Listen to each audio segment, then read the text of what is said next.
Totally slick, polished, and professional team at Microcosm. That was my joke introduction. Now you can do the real introduction. Welcome back to A People's Guide to Publishing.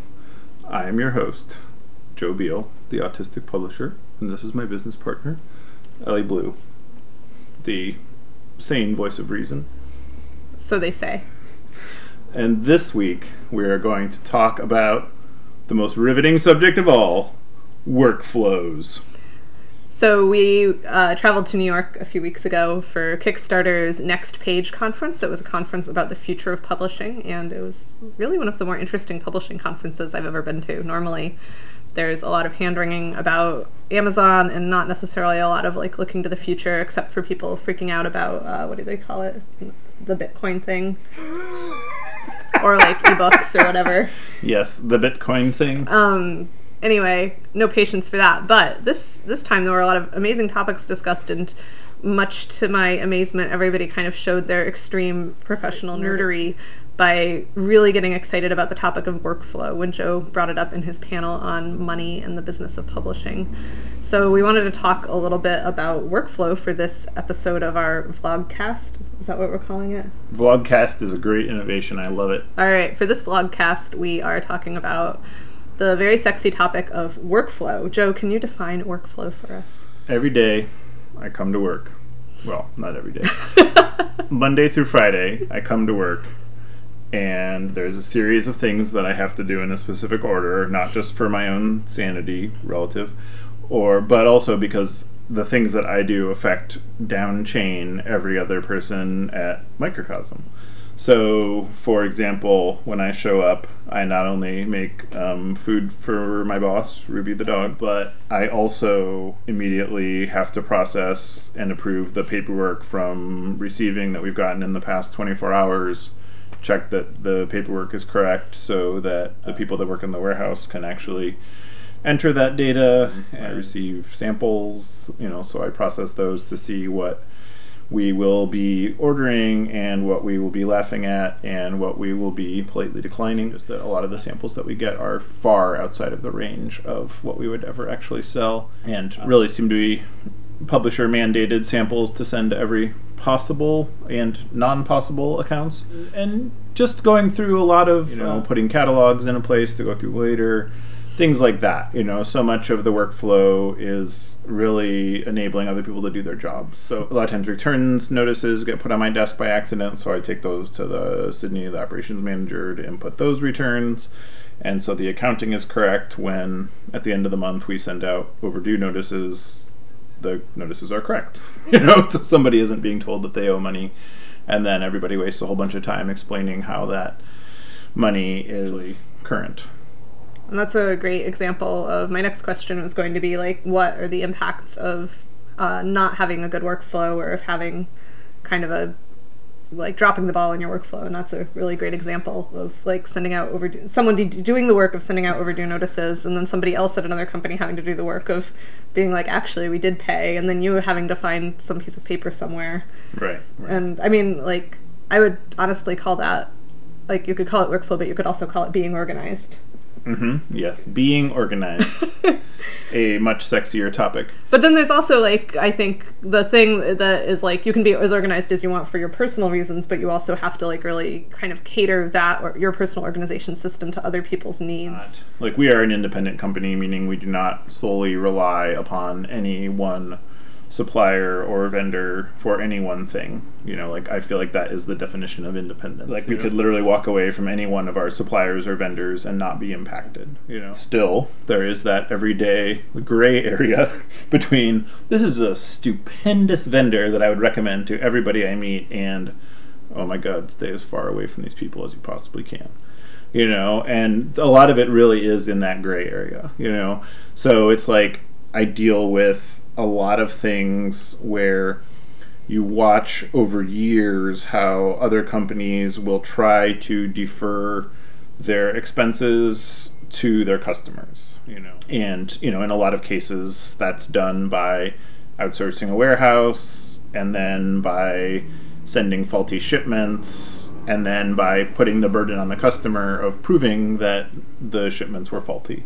that they were inaccurate, that they weren't boxed as they were supposed to be, the books were damaged, proving all of that rather than just, like for most publishers, you just call and you say, hey, 3 of the books are damaged, and then some poor underpaid person logs that goes in a system, your account gets credited, etc.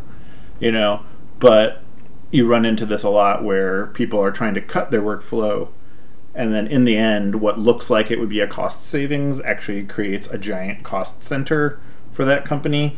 So an example of this would be, so one of the publishers that we distribute, they use a lot of automation, which is huge. It's like all the rage in publishing. And as long as we buy a certain number of books, we get a certain discount. However, there's an asterisk next to that quantity that says, excluding certain books, but we can't tell you which books those are because our system that is automated does not code to indicate that, and it can't see the total on your order. It can only see the total number of qualifying books on your order. So eventually they dropped that and said, just send it to this salesperson and who will manually input it, which sounds very good in theory, but this is because of their consolidation and automation processes. This is now the busiest person we interact with at that company whatsoever. And now, as of this month, they also make that person manually key in the credit card for every single order because they can't have, they can't store the credit cards on paper, and then they also they don't have a digital system to store those credit cards. So, we have a system where you input your credit card into our website, it stores it securely, and then that same system can access it again later, whereas that is not a piece of technology that they have invested in. Mind you, this is a company that is roughly 3,000 times the size of our company by annual revenue and staff.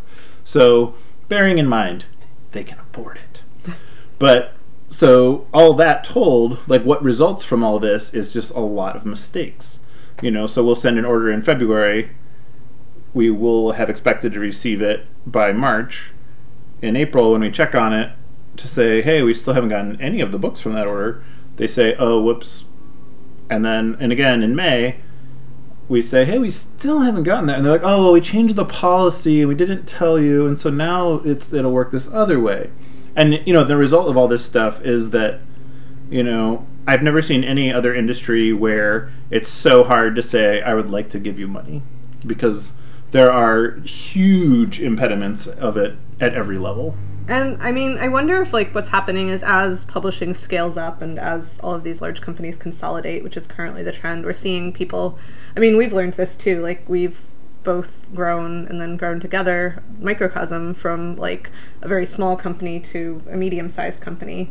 Mm-hmm. And I remember when I was first starting out with my tiny independent company, I would do everything by hand. Everything I did was in a Google spreadsheet, and when I sent somebody a package, I was handwriting the label and putting stamps on it, and that was very error prone, and as I grew I had to automate, or I just couldn't have done it all, and I couldn't have done it without making a ton of mistakes. And as we've grown Microcosm to a more medium-sized company, we're finding that the more things we can automate, the better. But then what we're seeing in these large companies that we do business with is that they've had to automate so much that they've lost their human intelligence in the process, and finding that balance is so important. And I think that is something that publishers who are planning to grow really need to kind of think about.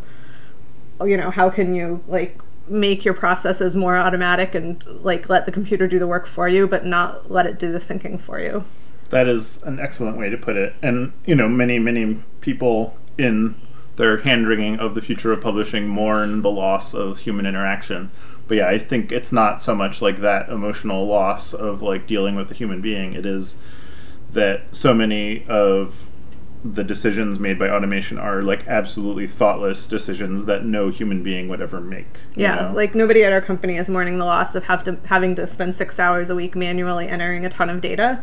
But if we answered all of our customer service emails with an autoresponder, I think people would pretty quickly be like, hey, that actually doesn't answer my question. Right. And who are you guys, robots? And I will tell you, many companies have perfected the art of, if you get in touch with them, they will send you an automated PDF in response. Well, maybe we shouldn't say many, but rather Some. I guess there are fewer and fewer.